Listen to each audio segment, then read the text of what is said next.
Ang ginagawa ni natin dito, hindi niya dapat ang pakita. Hindi mabubuo ako. Tangkol! Kusap tayo! Tawagin mo kaya? Tangkol, lumas ka dyan.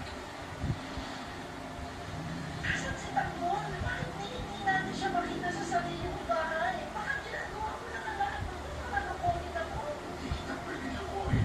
Ito ang kahit mo. Saan mo na Tangkol? Hindi si Tangkol ito. Si David yan, hindi si Tangkol. Loko ko isa. Teka, pamagitan ng negosyo natin. Sigurado kung dito siya makita. Yari ka.